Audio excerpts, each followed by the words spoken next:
Muhammad ibn Abdullah wa ala alihi wa sahbihi wa man wala. Subhanaka la ilma lana illa ma 'allamtana innaka antal alimul hakim. Rabbi shrah li sadri wa yassir li amri wahlul 'uqdatan min lisani yafqahu qawli. Amma ba'du. Alhamdulillah, hari ini kita berkumpul bersama di bulan Rajab dalam rangka bergembira, merayakan, memperingati Isra dan Mi'raj baginda kita Nabi besar Muhammad.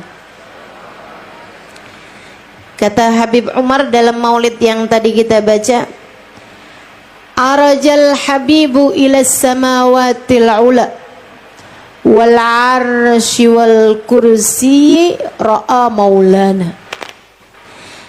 Nabi Muhammad alaihi salatu wassalam diberangkatkan, diperjalankan oleh Allah subhanahu wa ta'ala, Isra kemudian Mi'raj. Asra bihil maula wa salla kharfahur ruslu wa syahada barzakhan wa jinana. Diisrakan Nabi Muhammad. Ketika Isra Mi'raj tersebut, di Isra Nabi Muhammad sholat bersama para rasul-rasul dan beliau menjadi imamnya. Wa syahada barzakhan wa jinana. Kemudian Nabi Muhammad diangkat menuju alam langit, menyaksikan alam barzakh, menyaksikan surga-surganya Allah subhanahu wa ta'ala. Arajal habib ila samawatil ula. Nabi kemudian diangkat sampai kepada langit-langit yang tertinggi. Wal arsy, sampai Nabi Muhammad melewati arsy. Wal kursi, melewati kursi Allah subhanahu wa ta'ala. Ra'a maulana, hingga kemudian berjumpa dengan Allah subhanahu wa ta'ala di Sidratul Muntaha. Saudara sekalian, saya tidak akan bercerita tentang kejadian Isra dan Mi'raj dengan detail. Silahkan masing-masing merujuk dari kitab-kitab ataupun dari cerita-cerita yang sudah ada. Dan saya yakin juga kebanyakan dari kita berulang-ulang kali pernah mendengarnya. Saya cuma ingin mengambil satu poin penting dari peristiwa Isra dan Mi'raj, teman-teman saya sekalian, yang mudah-mudahan membuat kita berada dalam keberkahan Isra dan Mi'raj di seumur kehidupan kita. Mudah-mudahan kita dapat nih sirnya Isra Mi'rajnya Nabi besar Muhammad sallallahu alaihi wa ala alihi wa sahbihi wasallam. Teman-teman saya sekalian, inti dari Isra Mi'rajnya Nabi Muhammad sallallahu alaihi wasallam adalah hakikat perjumpaan. Hakikatul liqa, hakikat perjumpaan bainal abad wa maulah, antara seorang hamba dengan Allah subhanahu wa ta'ala.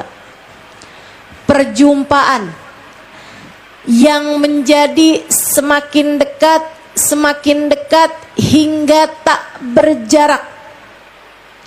Wa kana qaba qausaini au adna, hingga jarak antara Allah dengan Nabi Muhammad hanya sekitar 2 tombak, au adna, bahkan lebih dekat lagi. 3 meter lebih dekat lagi. Itu jarak antara Allah sama Nabi Muhammad di malam Isra dan Mi'raj. Hakikat perjumpaan. Karenanya dari Isra dan Mi'raj kita juga dapat hakikat perjumpaan, yaitu dengan sholat. Hakikat hubungan, hakikat perjumpaan. Yuk kita bahas. Nabi itu waktu Isra dijalankan nih dari Masjidil Haram ke Masjidil Aqsa. Apa sih yang dilakukan Nabi di Masjidil Aqsa? Bukan meeting sama para utusan-utusan daerah misalnya gitu. Nabi bukan pertemuan dengan para nabi dari zaman dulu sampai zaman sekarang gitu misalnya. Ya, dari Nabi Adam ke Nabi Nuh. Betul bahwa Nabi dipertemukan dengan semua para nabi-nabi dan menjadikan Nabi Muhammad sebagai pemimpin bukan hanya bagi umatnya, akan tetapi bagi seluruh nabi-nabi dan bagi umatnya para nabi-nabi semuanya. Akan tetapi lebih daripada itu teman-teman.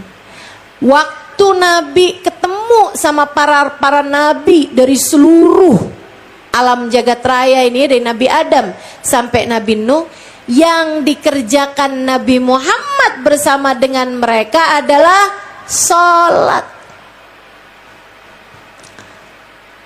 Nabi nyampe nih ke Masjidil Aqsa, menambatkan buraq. Sampai sekarang tuh tempat turunnya buraq itu teman-teman, tempat buraqnya itu diikat, maksudnya disandarkan begitu ya, itu dibangun masjid namanya Masjid Mabrokal Buraq. Masjid tempat turunnya si buraq, tempat mendaratnya buraq tersebut. Masjid Mabrokul Buraq. Habis gitu Nabi dibawa sama malaikat Jibril pergi ke Masjidil Aqsa.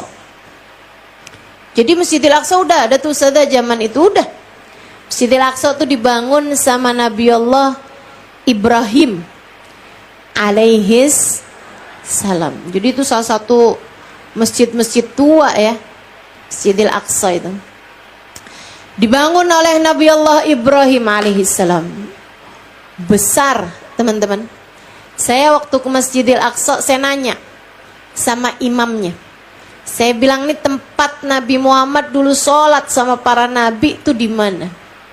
Ternyata mungkin nih teman-teman ada yang pernah nyampe ke Masjidil Aqsa. Itu bukan di daerah tempat kita sholat tuh, bukan. Bukan tempat imaman kemudian soft depan tuh, bukan. Akan tetapi di ruangan bawahnya. Jadi tempat orang sholat itu di ruangan atas ternyata itu ya. Makanya ada naik-naik tangga tuh kan, di atas. Di bawahnya tuh ruangan sangat besar lagi. Nah sekarang nih dipakai ruangan tersebut untuk semacam pondok pesantren bagi yang menghafalkan Al-Quran. Restorannya di situ tuh, gitu ya. Jadi itu yang di bawahnya dari tempat yang sekarang orang-orang mengerjakan sholat di Masjidil Aqsa. Disitulah Nabi Allah Ibrahim membangun masjid tersebut, dan di tempat itu pula lah para nabi-nabi berkumpul. Jadi tuh Nabi datang paling belakangan. Emang biasa tuh kayak gitu. Kayak saya datang belakangan ya nggak apa-apa. Sehingga sekalian saya muliakan, Nabi datang belakangan, dari arah belakang tentu saja. Malaikat Jibril bawa Nabi Muhammad sampai ke saf paling depan. Sejajar tapi. Nabi liatin para nabi-nabinya Allah. Di soft paling depan tuh nabi-nabi yang ada disebut namanya dalam Al-Quran. 25 nabi deh. Adam, Idris, Nuh, Hud, Soleh, semuanya tuh ada di soft depan. Jadi sekalian, Ustazah bukannya nabi dan rasul cuma 25. 25 itu yang wajib diketahui namanya. Yang wajib diketahui namanya dan Allah sebutkan di dalam Al-Quran. Dan itu Rasul. Rasul aja. Teman-teman sekalian, sementara jumlahnya Rasul itu lebih banyak daripada itu, kabarnya ada 313. Sisanya ada banyak nabi-nabinya Allah subhanahu wa ta'ala, teman-teman sekalian. Kabarnya mencapai 124.000 nabi dan rasul. Wallahu a'lam. Banyak sekali jumlahnya. Sehingga sekalian saya muliakan, jadi di masjid itu tuh kumpul para Rasul, para Nabi yang sangat banyak jumlahnya. Dan Nabi Muhammad alaihissalam bawa ke depan sampai di saf yang pertama. Solat segera akan dimulai, mengikuti ajaran solatnya Nabi Allah Ibrahim alaihissalam yang mirip sama solat kita, teman-teman. Mirip sama solat kita. Meskipun bacaan-bacaannya tidak sama dengan sholat kita sekarang, tentu saja, karena bacaan sholat kita itu kan yang diajarkan Nabi Muhammad sesudah beliau mendapatkan wahyu untuk mengerjakan sholat pada malam Isra dan Mi'raj. Jadi ikutan cara sholatnya Nabi Ibrahim. Siapa nih yang mau jadi imam? Pantes-pantesnya kan Nabi Ibrahimnya dong. Ikutan cara sholatnya Nabi Ibrahim. Ternyata Nabi Ibrahim tidak mendapatkan perintah. Oh, mungkin Nabi Adam. Paling pantasnya tuh Nabi Adam. Kan kakeknya semua orang. Ini Nabi Adam nih satu-satunya laki-laki yang ketemu sama perempuan manapun boleh salaman. Betul nggak, Bu? Ibu-ibu nih kalau turun dari Gojek gak usah pakai salaman, Bu. Dia bukan suamimu dan dia bukan Nabi Adam. Kalau Nabi Adam boleh dah mau salaman sama semua perempuan. Kenapa gitu? Semua perempuan mahram buat Nabi Adam. Nah kan cucunya. Ada gak diantara kita yang bukan cucunya Nabi Adam? Ada? Nggak ada. Saya ustazah, saya cucunya jin. Yang namanya manusia ada pasti cucunya Nabi Adam alaihissalam. Makanya manusia itu disebut Bani Adam, anak keturunannya Nabi Adam. Ibu juga tuh, kalau ketemu sama tukang sayur nggak usah salaman, Bu. Terutamanya kalau ketemu sama guru-gurunya anak-anakmu. Yang laki-laki nggak usah pakai salaman, ya. Bukan mahram. Soalnya ada tuh orang-orang perempuan di Jakarta. Di Kerawang nggak ada nih kayaknya. Ketemu sama Pak Lurah salaman, sama Bu Lurah belum tentu. Ketemu sama Ustadz minta salaman, sama Ustadzah belum tentu. Ada yang modelan kayak begitu. Nah, kita mesti jaga-jaga diri, teman-teman saya sekalian.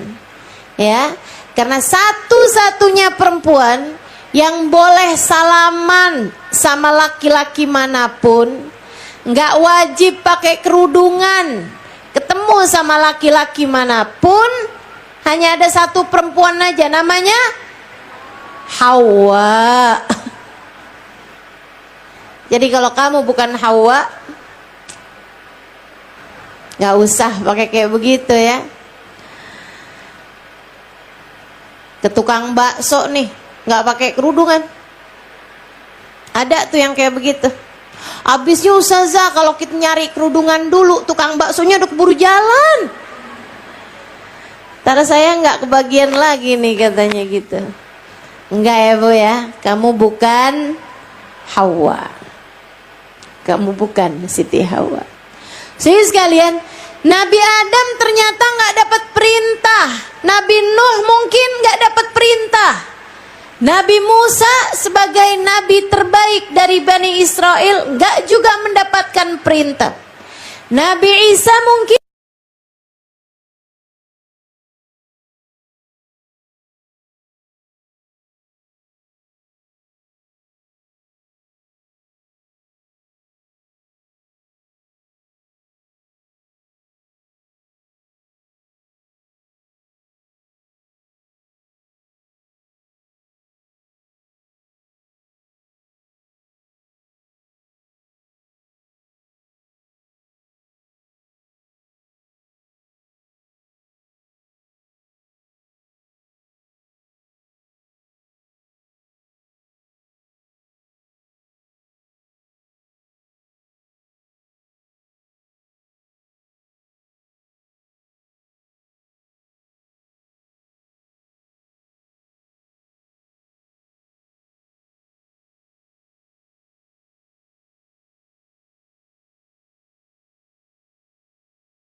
Jadi sekalian, Nabi Adam ternyata nggak dapat perintah.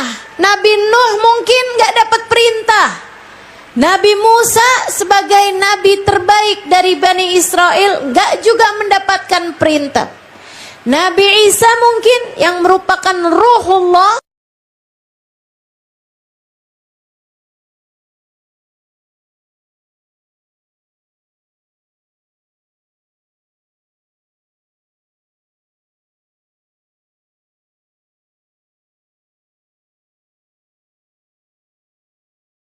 nabinya insyaallah. Amin ya rabbal alamin. Jadi Nabi Muhammad di malam Isra dan Mi'raj, Allah pilih sebuah di malam Isra. Saat Nabi Muhammad Isra nih masih belum Mi'raj.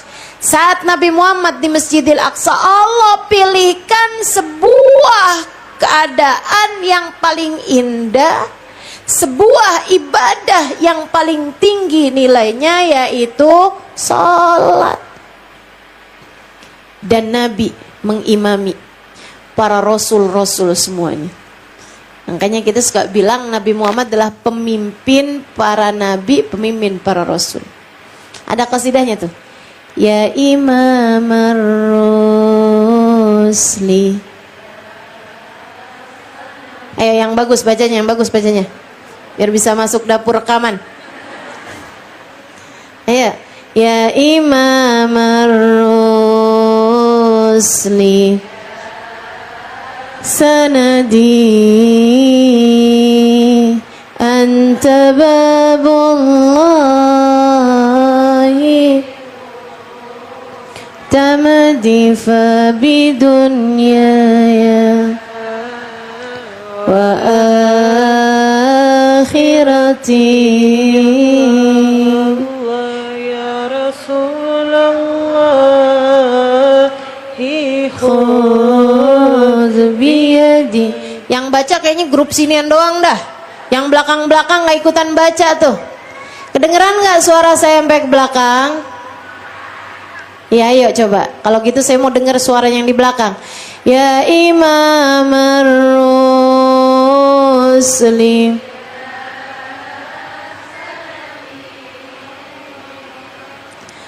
anta babullahi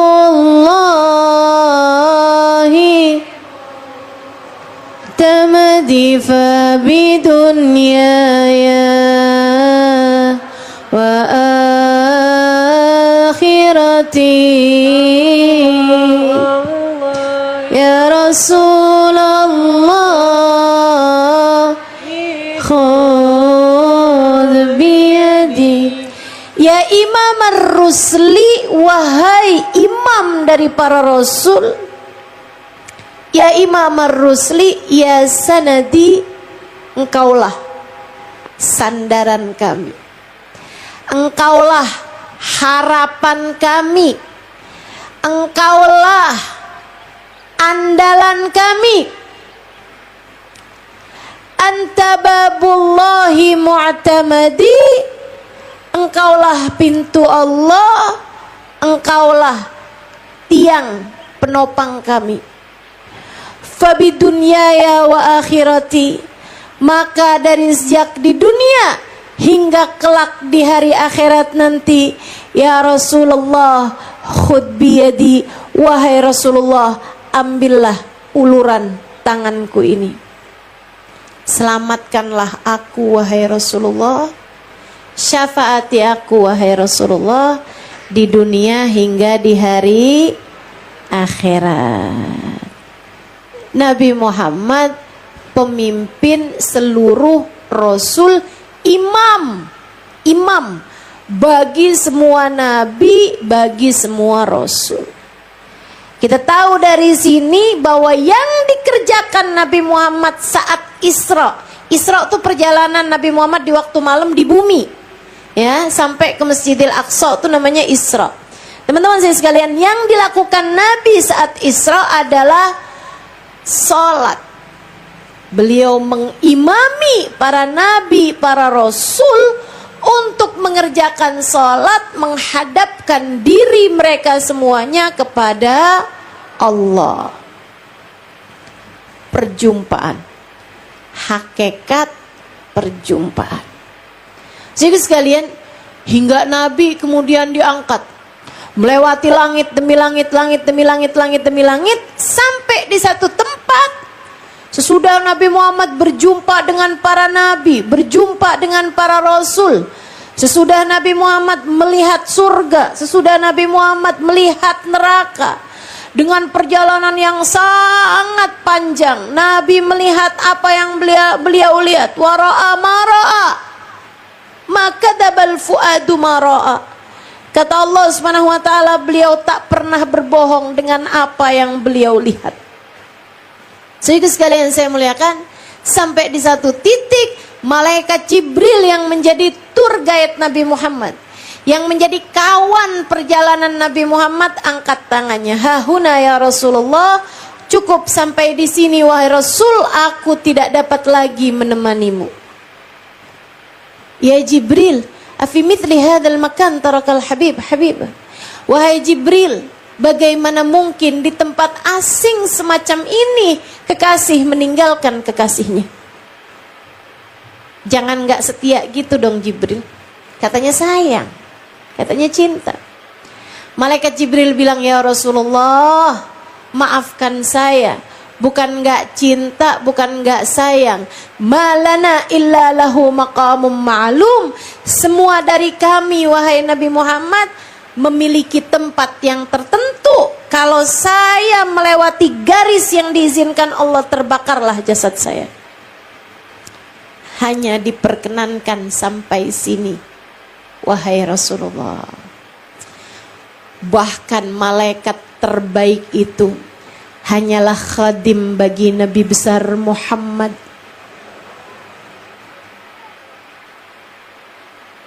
Bahkan pimpinan para malaikat, pejabat tertinggi di negeri langit, hanya menjadi khadim bagi baginda kita Nabi besar Muhammad. Betapa sangat tingginya derajat Nabi besar Muhammad. Semoga kita tidak pernah terhalang dari Nabi Muhammad.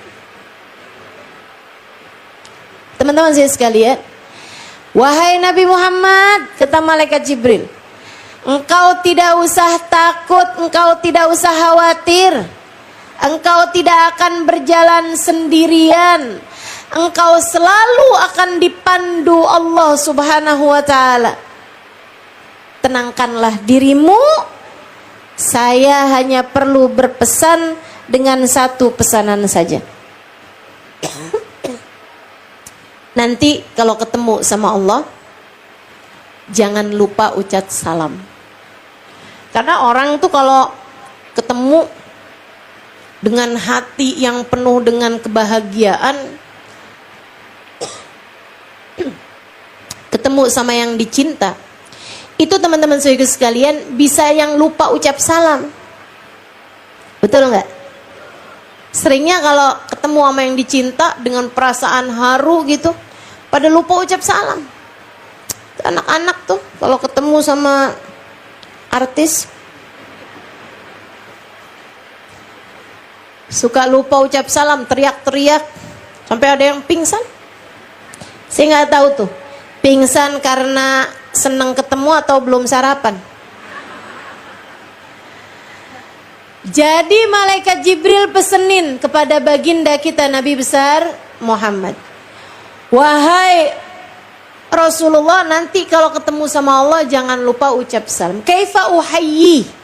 Nabi segitunya tetap nanya teman-teman.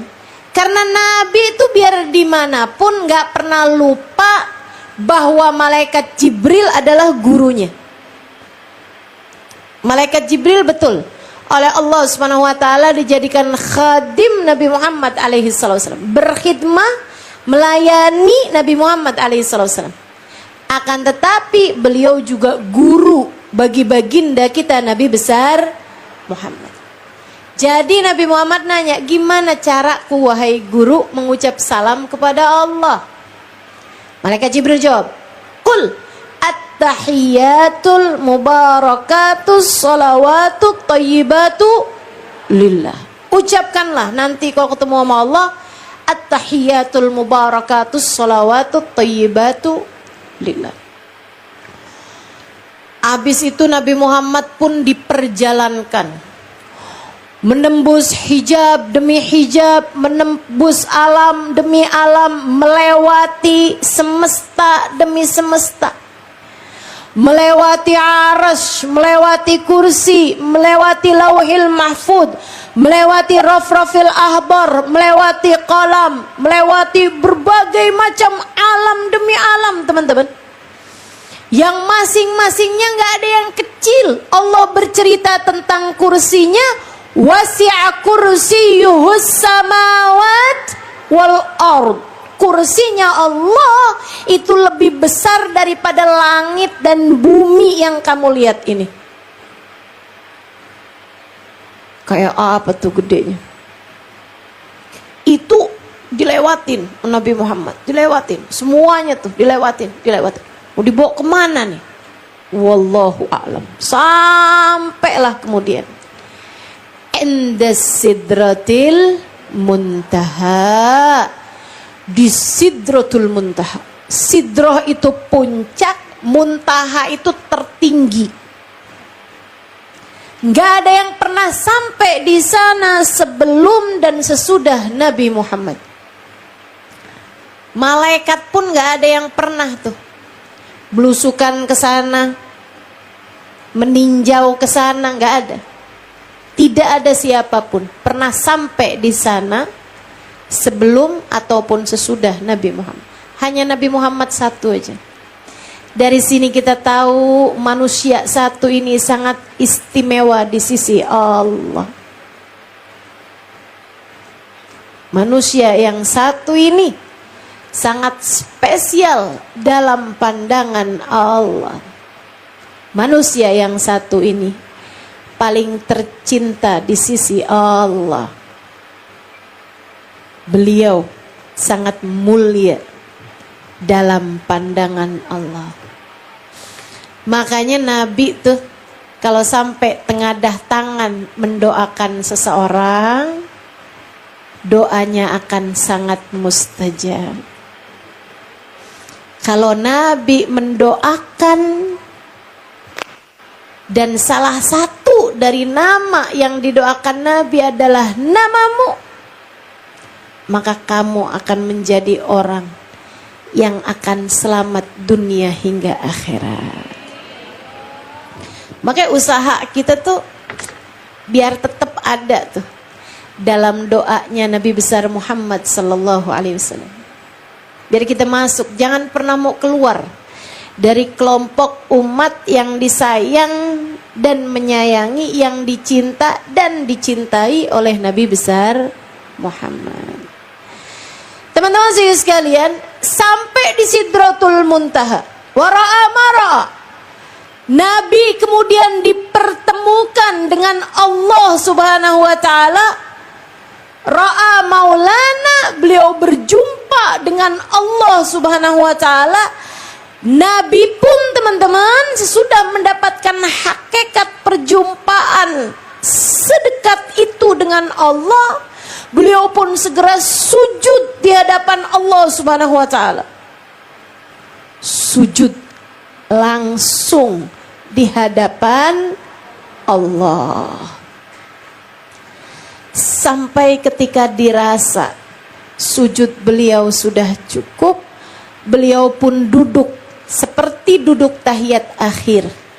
Itu duduk paling tawadhu, teman-teman. Duduk tahiyat akhir tuh nggak enak kalau busung dada. Coba aja deh, cobain. Orang kalau duduk tahiyat akhir nggak enak kalau busung dada gitu. Rasanya tuh kayak nggak pas. Pasti orang kalau duduk tahiyat akhir pasti nunduk dah. Itu memang posturnya kayak begitu gitu. Nabi Muhammad duduk tahiyat akhir, kemudian beliau mulai mengucapkan yang diperintahkan, yang diajari oleh malaikat Jibril. At-tahiyatul mubarakatus salawatut tayyibatu lillah.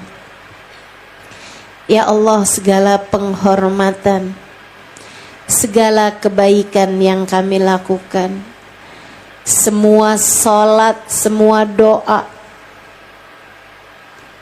semua ibadah yang kami lakukan lillah, hanya untukmu semata ya Allah.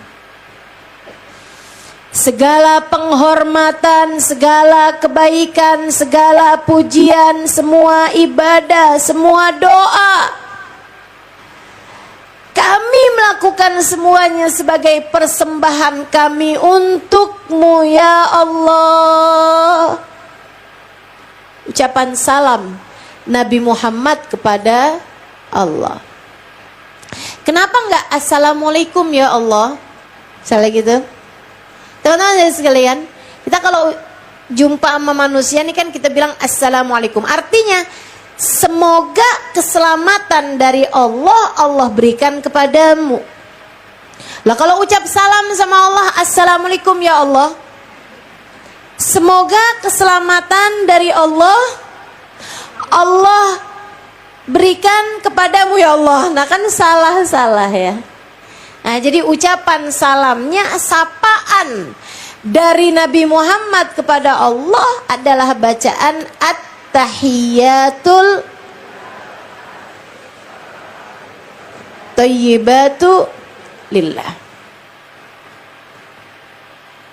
Tiba-tiba Allah jawab salamnya Nabi Muhammad dengan firman-Nya, Assalamu alayka ayyuhan nabi wa rahmatullahi wa barakatuh. Salam untukmu juga, wahai seorang nabi, dan rahmat Allah serta keberkahannya senantiasa tercurah atasmu. Masya Allah. Itu teman-teman, kondisi hati, perasaan, emosi, nggak pernah ada yang mampu lebih tinggi daripada itu. Kesenangannya, keharuannya, berjumpa, bertemu Allah Subhanahu wa taala dengan kesungguhan hakikat pertemuan yang nanti ketika umat sudah ada di surga itu akan menjadi balasan terindah yang kata Allah Subhanahu wa taala, wujuhu yauma idzin nadhirah ila rabbiha nadhirah. Nanti di hari akhirat akan ada wajah-wajah yang berseri-seri di surga. Surga semua mukanya cakep teman-teman, tapi ini bersama dengan cakep bercahaya mukanya, berseri-seri sampai bercahaya gitu. Kenapa begitu? Ila rabbiha nadhirah, mereka telah memandang kepada Allah. Balasan terindah yang akan Allah berikan di akhirat nanti adalah perjumpaan hambanya dengan Allah Subhanahu wa taala, dan itu sudah Allah berikan kepada satu saja manusia semasa dia hidup di atas muka bumi ini, baginda kita Nabi besar Muhammad. Assalamu alayka ayyuhan nabi wa rahmatullahi wa barakatuh. Kayak apa tuh rasanya Nabi Muhammad? Dinaikkan ke Sidratul Muntaha, berjumpa dengan Allah secara langsung, sujud langsung di hadapan Allah, ucap salam langsung kepada Allah Subhanahu wa taala, kemudian salamnya dijawab langsung oleh Allah Subhanahu wa taala. Ya Allah, ya Allah, itu puncak tertinggi kenikmatan.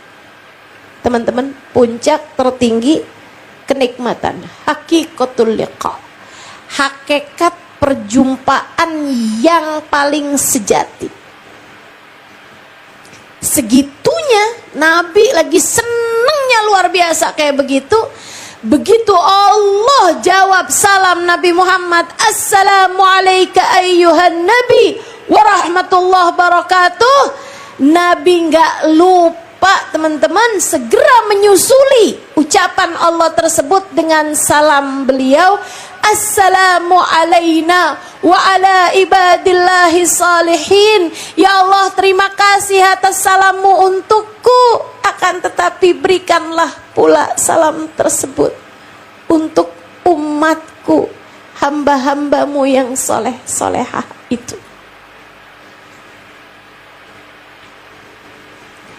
Nabi nggak lupa sama umatnya bahkan di Sidratul Muntaha.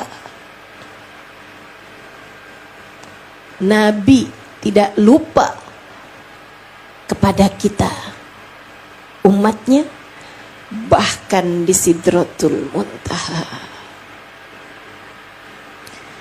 Bahkan di hadapan Allah, bahkan sesudah salamnya dijawab oleh Allah, bahkan sesudah sujud langsung di hadapan Allah, bahkan dalam rasa haru, bahagia yang tak terkira, Nabi Muhammad tetap tidak pernah lupa kepada kita umatnya. Maka apa yang membuatmu pantas lupa kepada Nabi Muhammad? Jika Nabi tidak meninggalkan kita umatnya, bahkan di Sidratul Muntaha, apa yang membuatmu pantas untuk meninggalkan Nabi Muhammad? Hanya karena nominal uang? Hanya karena cinta manusia? Hanya karena berharap mendapatkan pujian? Hanya karena berharap mendapatkan suara saat pemilihan? Kamu meninggalkan Nabi Muhammad? Kamu meninggalkan ajaran Nabi Muhammad? Kamu meninggalkan salat yang merupakan bagian dari perjumpaan? Nggak ada yang pantas teman-teman, nggak ada yang pantas, nggak ada yang selevel, nggak ada yang sekedar membandingi, nggak ada yang sepadan untukmu meninggalkan Nabi yang bahkan di Sidratul Muntaha tetap mengingatmu.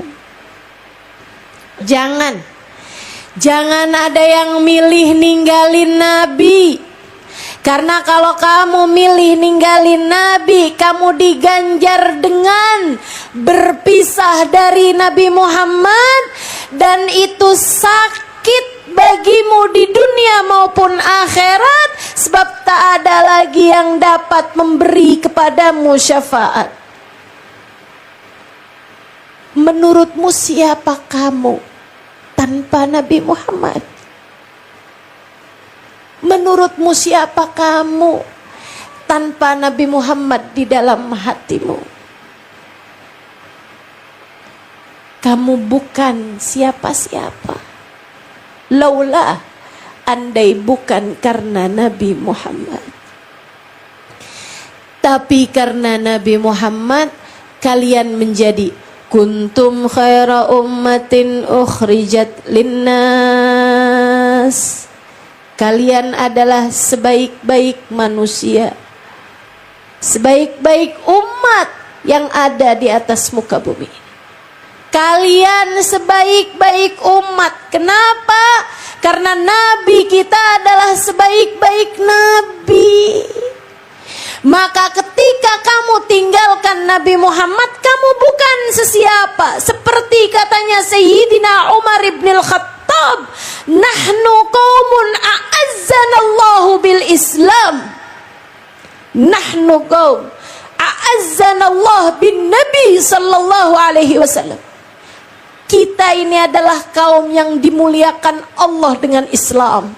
Kita adalah kaum yang dimuliakan Allah dengan mendapatkan Nabi Muhammad sebagai Nabi kita, dengan dikaruniai Nabi, yaitu Nabi Muhammad alaihissalam. Ketika kita meninggalkan Nabi, adzallanallah, Allah pasti akan menghinakan kita. Bersiap-siaplah untuk kehinaan sejati bagi siapapun yang memilih meninggalkan Nabi. Jangan teman-teman, gak ada yang pernah sepadan buat kamu tinggalin Nabi besar Muhammad, buat kamu meninggalkan syariat agama Islam, buat kamu ninggalin sholat, buat kamu ninggalin sholawat. Gak ada yang pernah sepadan. Sebab beliau adalah manusia paling tercinta di sisi Allah.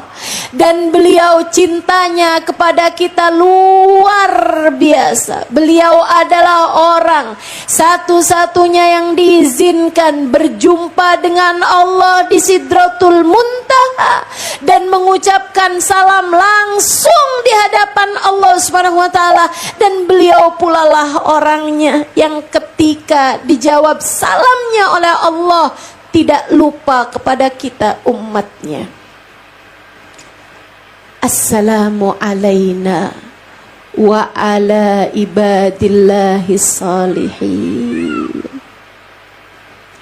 Malaikat gak ada di Sidratul Muntaha, tapi semua malaikat yang di langit yang di bumi diperdengarkan perbincangan Allah dengan Nabi Muhammad, sehingga mereka semuanya serentak bergemuruh mengucap dua kalimat syahadat, asyhadu an la ilaha illallah wa asyhadu anna Muhammadar Rasulullah.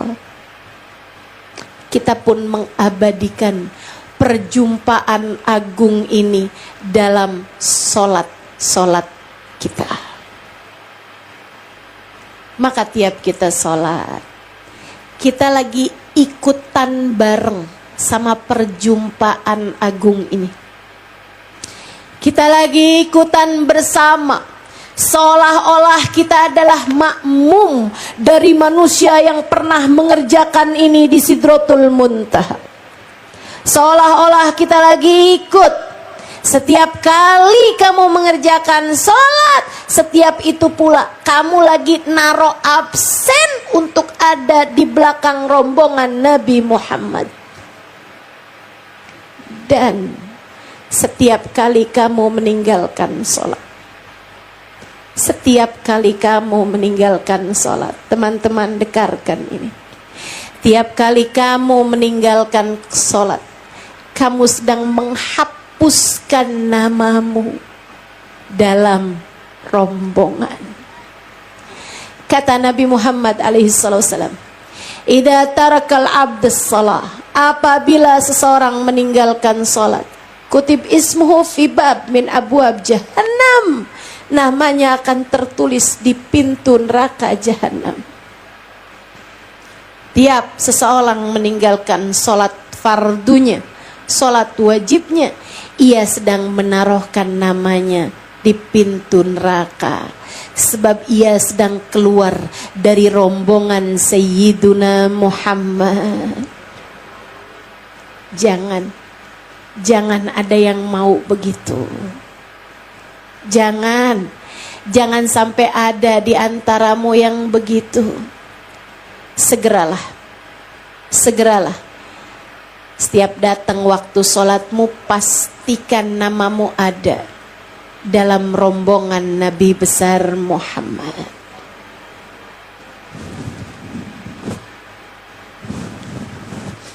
Karenanya saya berulang kali bilang, orang tuh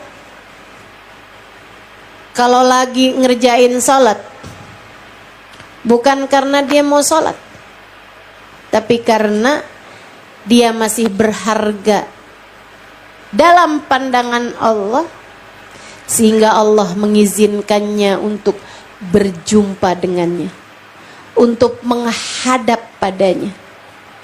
Penghadapan ruh kita dalam hidup kita adalah lewat sholat kita.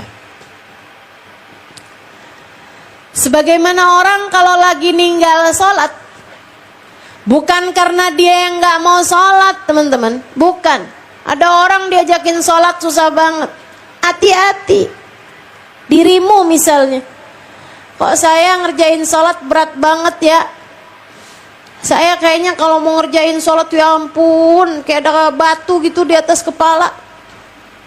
Males banget kalau mau ngerjain sholat, berat banget kalau ngerjain sholat. Kadang-kadang ketinggalan tuh.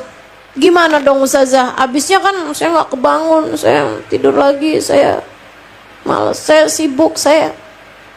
Bukan kamu yang sibuk, bukan kamu yang gak ingat, bukan kamu yang gak mau sholat, tapi karena kamu sudah tidak lagi berharga dalam pandangan Allah, sehingga kamu tidak diizinkan Allah untuk menghadap kepadanya.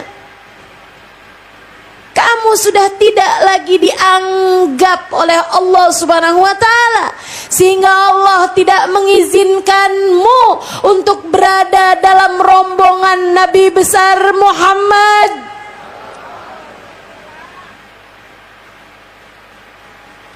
Itu sebabnya kenapa orang-orang soleh jangankan ninggal sholat fardu, ninggal sholat sunnah aja nangisnya gak berhenti-berhenti. Hubabah Zahra, ibunda dari guru saya Al-Habib Umar bin Hafid, yang kita baru saja baca maulidnya tadi. Itu maulid yang tadi dibaca, Ad-Diya'ul Lami', karya dari guru saya. Kita doakan mudah-mudahan beliau panjang umurnya, sehatkan badannya, dimudahkan urusannya, dibahagiakan hatinya, sehingga beliau kerasan hidup di dunia ini dan memberkahi kami para murid-muridnya insyaallah, dan memberkahi semua umat Nabi Muhammad alaihi wasallam insyaallah. Amin ya rabbal alamin. Teman-teman saya sekalian yang saya muliakan, Hubabah Zahra, ibunda dari Habib Umar bin Hafid. Waktu saya nulis Bidadari Bumi 2, saya biar gini-gini penulis buku nih. Saya ada nulis buku pertama saya Bidadari Bumi 1, Bidadari Bumi. Kemudian di masa pandemi kemarin saya juga ada nulis Bidadari Bumi 2. Ustazah kapan menulis Bidadari Bumi 3? Nunggu apa ya saya? Waktu pandemi kan gak bisa ngajar tuh, jadi saya punya kesempatan buat nulis buku ya. Sekarang udah ngajar-ngajar lagi nih, nggak ada waktunya gitu buat nulis buku. Tapi ya kalau Allah izinkan nanti pasti ada aja ya. Teman-teman saya sekalian, saat saya nulis buku Bidadari Bumi 2, saya teringat kepada Hubabah Zahra dan saya pun menuliskan sejarah beliau. Tapi nggak banyak referensi dan cerita-cerita yang saya tahu. Saya kirim surat kepada cucu beliau, yang akhirnya dibuatkanlah semacam biografi singkat dan cerita-cerita mereka tuliskan. Sebagian juga mereka kasih saya dengar dari anak-anak Hubabah Zahra, dari putri-putrinya. Dan cerita ini salah satu dari yang saya dengarkan dari putri beliau. Teman-teman saya sekalian, saya muliakan, putrinya bercerita. Dia bilang, kami nih tinggal sama Umi. Umi ini mengalami kehidupan yang sangat berat. Suaminya diculik, sampai sekarang nggak ketahuan tuh makamnya di mana. Diculik. Zaman itu kayak PKI di zaman kita ya, sama Syuyu'i gitu, nggak seneng sama para ulama. Ulama-ulama diculik-culikin. Salah satunya adalah ayahanda dari guru kami, Habib Umar bin Hafid. Hubabah Zahra, istri beliau, satu-satunya istri beliau. Teman-teman saya sekalian, suaminya diculik. Kayak apa rasanya? Katanya putri-putrinya, kami dari sejak awal ayahanda diculik nggak pernah tahu ibunda dalam keadaan sangat tertekan. Nggak pernah. Yang kayak nangis gimana gitu, apalagi stres, depresi gitu, enggak. Kayak yang semacam dimanapun dia berada, pandangan Allah kan seluruh tertuju padanya. Kita titip aja sama Allah. Hasbunallahu wa ni'mal wakil. Hasbunallahu wa ni'mal wakil. Gitu terus. Dia bilang, akan tetapi datang satu hari ibunda kami menangis nggak henti. Pernah satu hari ibunda kami menangis tak henti. Kenapa? Tertinggal tahajud. Kebayang gak sih teman-teman? Para ulama tuh ngerti hakikat sholat itu apa. Mereka faham hidup di dunia adalah untuk menghadap kepada Allah. Dan menghadap kepada Allah dalam kehidupan secara lebih khusus adalah lewat sholat-sholat kita. Karenanya yang membuat hidup mereka sangat tertekan bukan ujian-ujian dalam kehidupan, bukan suami yang kamu WhatsAppin gak bales-bales, bukan suami yang kamu teleponin gak ngangkat-ngangkat, bukan. Ujian berat dalam kehidupan mereka, dalam pandangan mereka adalah ketika Allah tidak lagi mengizinkan mereka untuk menghadap kepadanya. Dia bilang, satu malam ibunda kami tidur larut malam. Beliau habis kecapean, ada salah satu acara gitu. Dia bilang beliau tidur larut, pas bangun-bangun adzan subuh. Masjid di sebelah, Masjid Al-Muhdar. Hubabah Zahra tinggal di samping Masjid Muhdar. Dia bilang, ibunda kami bangun dalam keadaan gemeteran badannya ketika beliau dengar azan. Dia begitu kebangun dengar suara azan, teman-teman saya sekalian, gemeteran sampai nggak bisa turun, gemeteran sampai susah mau berdirinya. Dia bilang gini, azan, ya Rab, magumtul lailah, ya Allah saya nggak bangun di malam, ini suara azan subuh ya ini. Astagfirullah. Banjir air matanya, gemeteran beliau berdiri, lututnya nyaris nggak bisa beliau berdirikan. Saya mengatakan, samihni ya Rab, ampuni saya ya Allah. Dan sepanjang hari itu air mata beliau menderas karena tidak dibangunkan Allah untuk sholat tahajud.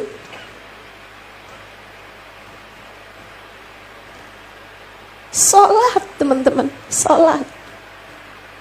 hakikat perjumpaan kita dengan Allah.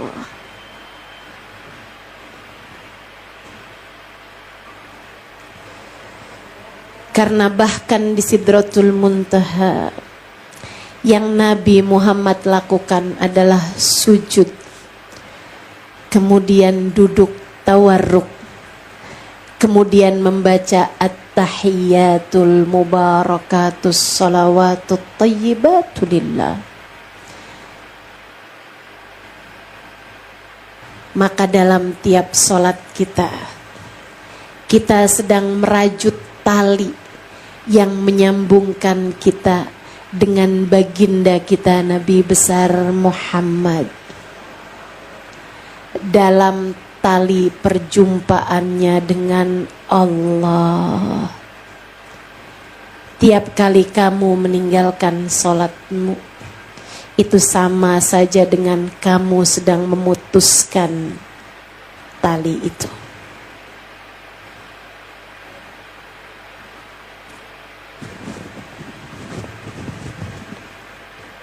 Saudaraku sekalian yang saya muliakan, maka memperingati Isra dan Mi'raj adalah semoga membuat kita kembali introspeksi dengan keadaan solat kita. Semoga membuat kita menjadi semakin lebih menjaga solat kita. Ada tali yang harus kamu jaga.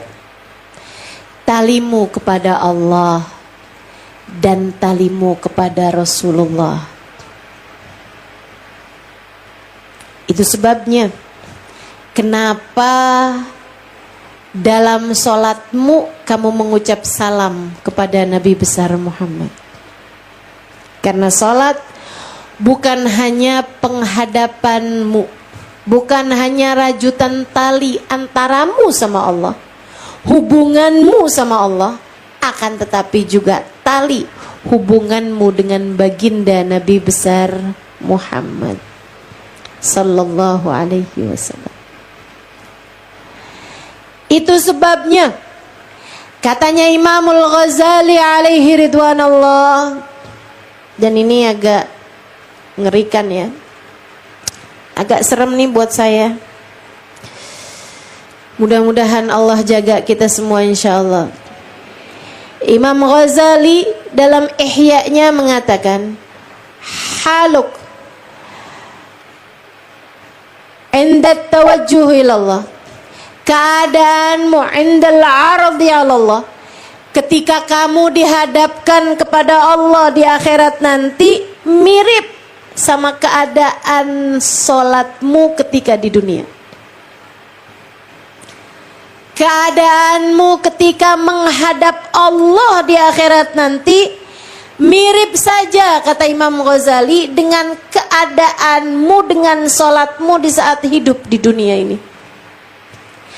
Kalau kamu sholat di dunia ini dalam keadaan keberatan, merasa berat, merasa kayak yang udah asar aja lagi ya, baru juga duhur. Kalau lagi datang men seneng bener.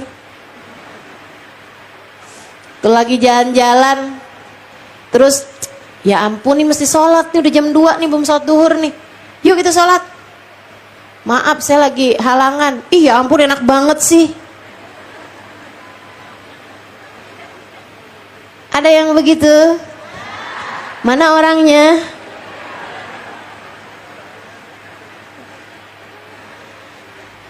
Ya Allah. Ya ampun udah mau menopause nih. Terus kamu sedih kenapa nggak menopause? Berarti saya nggak mens lagi. Maksudnya gimana? Ya saya nggak mens lagi nih, berarti mesti sholat terus. Astagfirullah. Teman-teman sekalian yang saya muliakan, kata Imam Ghazali, keadaanmu ketika menghadap Allah nanti di akhirat mirip aja sama keadaanmu ketika kamu berdiri mengerjakan sholat. Dalam keadaan keberatan hati di dunia, di akhirat nanti Allah ganjar dengan ketakutan setengah mati di sana. Dalam keadaan ringan dan berbahagia Allah ganjar dengan seindah-indah pertemuan kelak di mahsyar. Mirip teman-teman. Yang senang ketika mau mengerjakan sholat di dunia, dia akan senang di akhirat nanti. Maka ada hadis, siapa yang ketika dengar adzan baca marhaban bil qailadlan, marhaban bi sholati ahlan, marhaban kutib lahu alaf hasanah. Tuliskan baginya 2 juta kebaikan, alaf hasanah, 1 juta kebaikan. Wah, segitu banyaknya pahalanya. Bukan urusan mengucapkannya, tapi rasa sukacita ketika datangnya suara adzan. Rasa sukacita ketika datangnya waktu menghadap kepada Allah. Sehingga sekalian yang saya muliakan, para hamba-hamba tercinta di sisi Allah, dengar adzan tuh girang, senang. Marhaban bil qaili adlan, marhaban bi salati ahlan, marhaban, selamat datang waktunya salat. Selamat datang waktu menghadap kepada Allah Subhanahu wa taala. Selamat datang wahai salat. Senang. Teman-teman saya sekalian, kita juga senang dengar suara adzan maghrib bulan Ramadan. Betul kan? Ditungguin si saat kapan adzan. Yang adzan di TV kan namanya saat ya. Saat adzan maghrib katanya gitu. Masya Allah.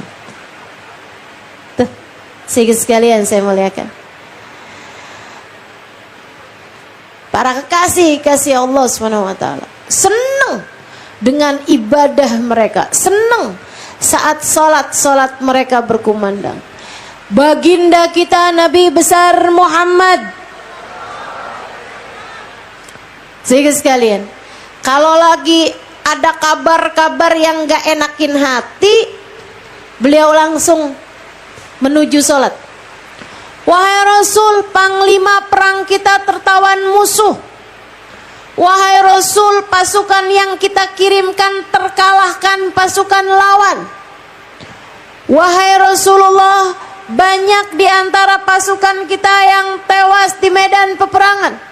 Tuh Nabi kalau dengar kabar-kabar yang mengguncangkan hatinya, beliau akan berkata kepada Sayyidina Bilal, arihni biha ya Bilal, arihni biha ya Bilal. Udah deket belum waktunya sholat nih, yuk santai yuk Bilal, kita sholat yuk Bilal. Nungguin, ngarepin waktunya sholat datang. Kenapa gitu? Saat relaksasi hati.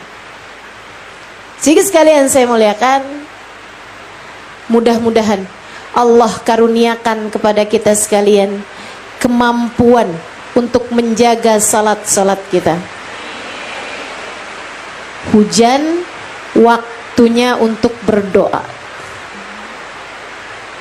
Allah kasih hujan begini nih, artinya lagi ngasih kode-kode sama kita nih. Banyakin doa. Sebab Nabi Muhammad bilang ad-du'a inda nuzulil matar la yurad. Doa di saat turun hujan tidak ada yang ditolak sama Allah. Apalagi habisnya kita baca maulid, doanya nggak akan ditolak sama Allah. Mari angkat tangan kita minta kepada Allah Subhanahu wa taala, Rabbi jalna muqimis salah wa min dzurriyyatina amin. Rabbi jalna muqimis salah wa min dzurriyyatina. Rabbi jalna muqimis salah wa min dzurriyyatina. Rabbana wa taqabbal du'a. Ya Allah, jadikanlah kami semua orang-orang yang dapat menjaga salat-salat kami ya Allah. Jadikan kami orang-orang yang dapat memberdirikan salat kami ya Allah. Jadikanlah kami orang-orang yang dapat bagus-bagusin sholat kami ya Allah. Demikian pula dengan anak-anak keturunan kami ya Allah. Jadikanlah mereka mampu menjaga sholat mereka ya Allah. Jangan ada seorang pun di antara kami yang kau biarkan meninggalkan sholat ya Allah. Jangan biarkan ada anak cucu kami yang gak sholat ya Allah. Jangan biarkan orang-orang yang kami sayangi meninggalkan sholat ya Allah. Allahumma ya Allah. Dan jangan biarkan ada di antara kami orang yang di akhirat nanti tidak berada dalam golongan Nabi Muhammad. Ya Allah, jagakanlah sholat-sholat kami semua birahmatika ya arhamar rahimin. Teman-teman, perjumpaan ala hadhihi niyah ila hadratin Nabi. Al-Fatihah. Alhamdulillah rabbil alamin arrahmanir rahim maliki yaumiddin iyyaka na'budu wa iyyaka nasta'in ihdinas siratal mustaqim siratal ladzina an'amta 'alaihim ghairil maghdubi 'alaihim waladdallin amin. Teman-teman saya sekalian,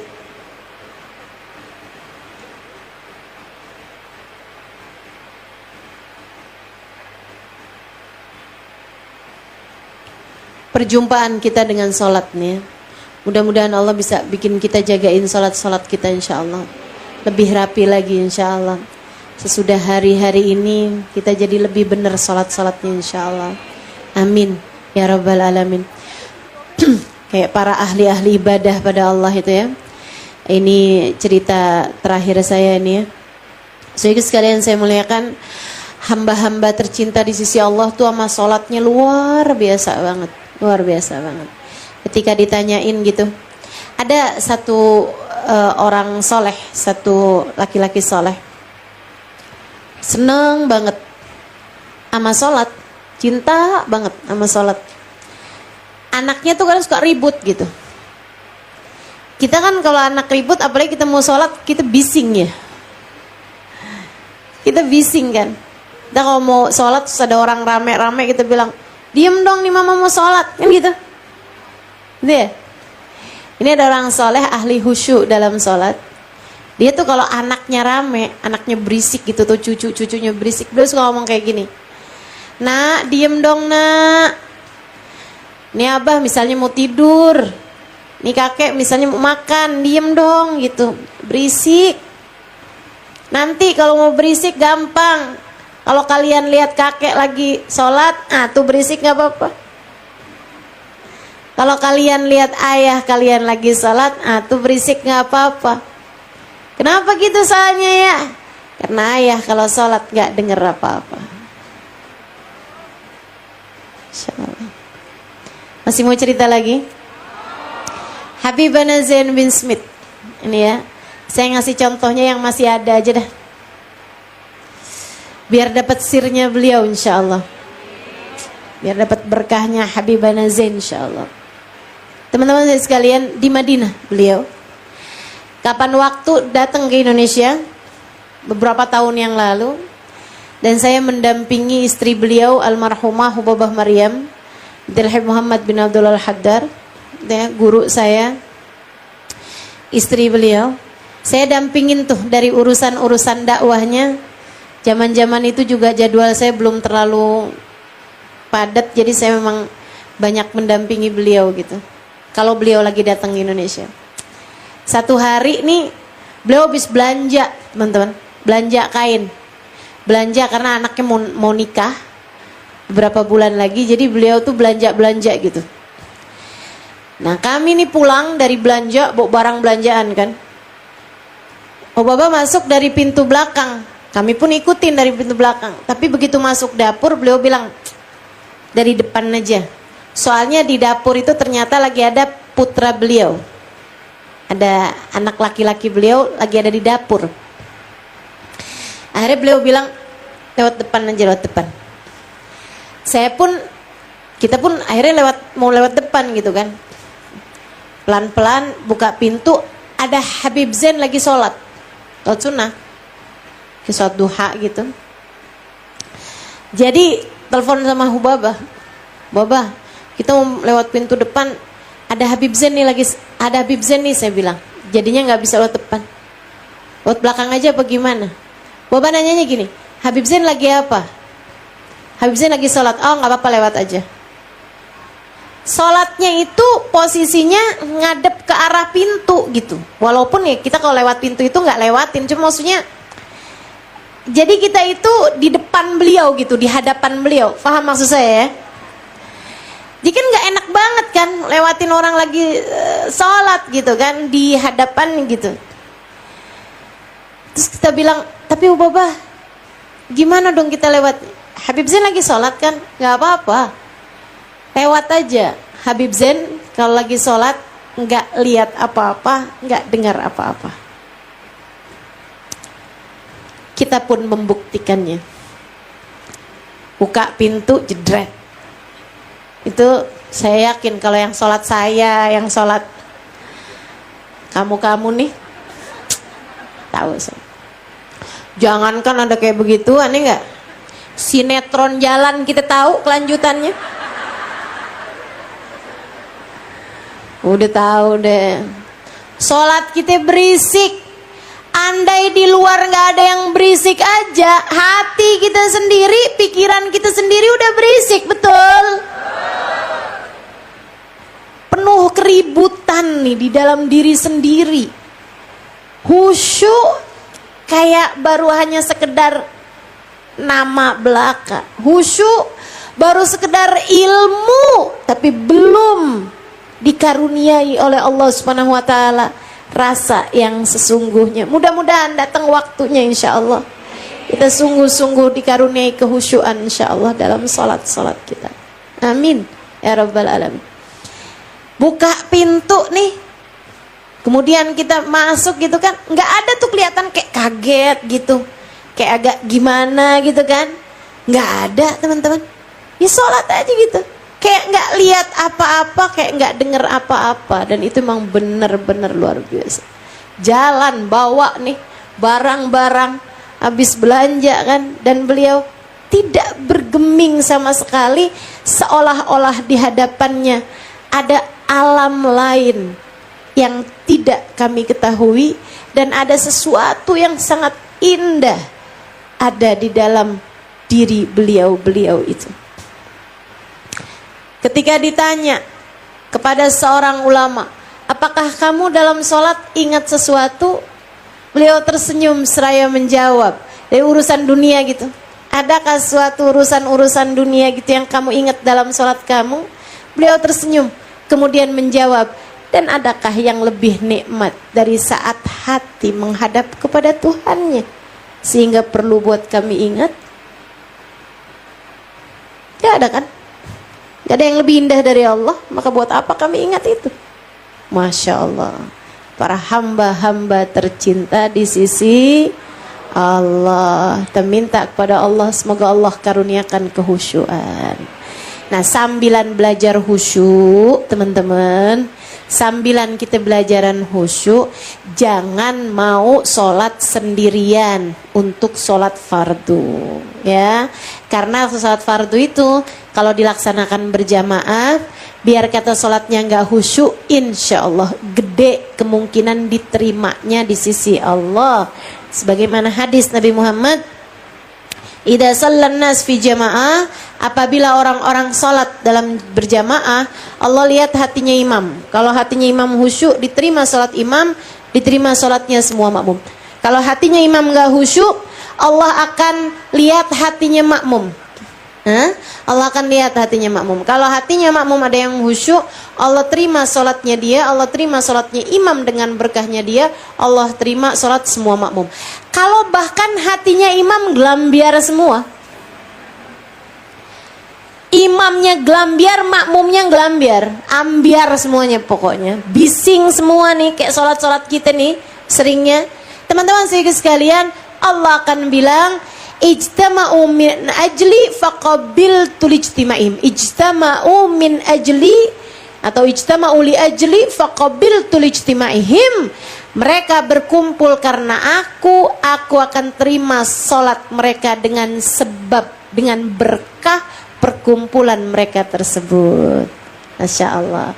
Pokoknya kalau sholat fardu, dah mending berjamaah aja, karena kita khusyuknya masih rada susah, ya, gitu ya. Insya Allah. Sambilan kita tambahin pagi hari biar ada duha, biar kata 2 rakaat 4 rakaat. Kalau malam biar ada witir, sekurangnya 3 rakaat, habisnya sholat isya. Dan kalau bisa bangun sebelum subuh, insya Allah ya Bu ya, insya Allah ya Dek ya. Bangun sebelum subuh, biar kata setengah jam sebelum subuh, 20 menit sebelum subuh gitu kan, 15 menit sebelum subuh, sholatlah tahajud barang 2-4 rakaat teman-teman saudaraku sekalian. Karena itu mudah-mudahan bisa menjadi tali penyambung yang lebih erat antara kita dengan Allah, antara kita dengan baginda Nabi besar Muhammad sallallahu alaihi wasallam, menjadikan kita orang-orang yang memiliki rasa-rasa perjumpaan yang indah dari sejak di dunia ini sebelum kelak Allah Subhanahu wa taala mempertemukan kita dengan Allah dalam surganya, sehingga menjadikan kita wujuhu yauma idzin nadhirah ila rabbiha nadhirah, menjadi wajah-wajah yang berseri-seri karena diizinkan memandang pada Allah Subhanahu wa taala, dan menjadikan kita berjumpa dengan sahibul Isra wal Mi'raj, baginda kita Nabi besar Muhammad sallallahu alaihi wasallam, imam dalam kehidupan kita yang telah mengatakan kepada kita, sallu kama ra'aitumuni usolli, salatlah kalian sebagaimana kalian melihat bagaimana caraku mengerjakan salat. Imam kita dalam kehidupan di dunia, imam kita dalam kehidupan di hari akhirat, semoga kita tidak pernah terputus darinya insyaallah. Amin ya rabbal alamin. Ala hadhihi niyah bikulli niyatin salihah jami'ah syamilah ila hadratin Nabi Muhammad sallallahu alaihi wa alihi wasallam. Al-Fatihah.